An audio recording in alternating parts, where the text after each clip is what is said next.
Hi అండి, అందరికీ నమస్తే. ప్రయోగంలో ఉండగానే స్పేస్ ఎక్స్ రాకెట్ ఆకాశంలో పేలిపోయింది. దీనికి సంబంధించిన పూర్తి వివరాలు మనం ఈ వీడియోలో తెలుసుకుందాం. మన వీడియో మొదటిసారిగా చూస్తున్న వాళ్ళు ఛానల్ సబ్స్క్రైబ్ చేసుకోండి. వీడియో నచ్చితే లైక్ చేయండి, షేర్ చేయండి, కామెంట్ చేయండి.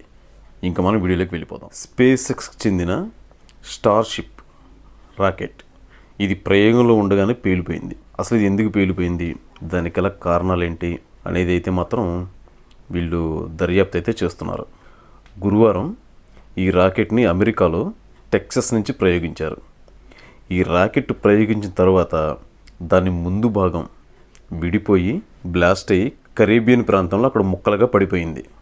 అయితే ఈ స్టార్షిప్ శకలాల వల్ల ఏదైనా ప్రమాదం జరుగుతుందేమోనని వీళ్ళు ముందుగానే ఆలోచించి అటు సైడ్గా వెళ్ళే విమానాలు ఏవైతే ఉంటాయో వాటిని అయితే దారి అయితే మళ్లించారు, అటు సైడ్ రానికుండా.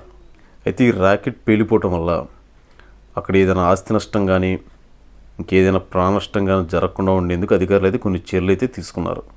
అయితే ఈ ప్రమాదం తర్వాత మళ్ళీ ఈ ప్రయోగానికి అనుమతి ఇవ్వాలా లేదా అనే దానిపైన కూడా విమాన నియంత్రణ సంస్థ దర్యాప్తు అయితే చేస్తుంది. అలా దర్యాప్తు చేస్తూ ఎలన్ మస్క్ చెందిన స్పేస్ ఎక్స్ సంస్థకైతే చెప్పింది. అయితే ఈ రాకెట్ ఏదైతే కూలిపోయే ప్రదేశం అయితే ఏదైతే ఉందో అటు సైడు ప్రజలని ఇటువైపు విమానాలను కానీ ఏదైనా వాహనాలను కానీ వెళ్ళనీయకుండా వాళ్ళైతే జాగ్రత్తలు అయితే తీసుకుంటున్నారు. అయితే ఇంతకుముందు ఇలాంటి స్టార్షిప్స్ నౌక్స్ అయితే ఒక 6 వరకు అయితే ప్రయోగించారు. ఇది 7వది.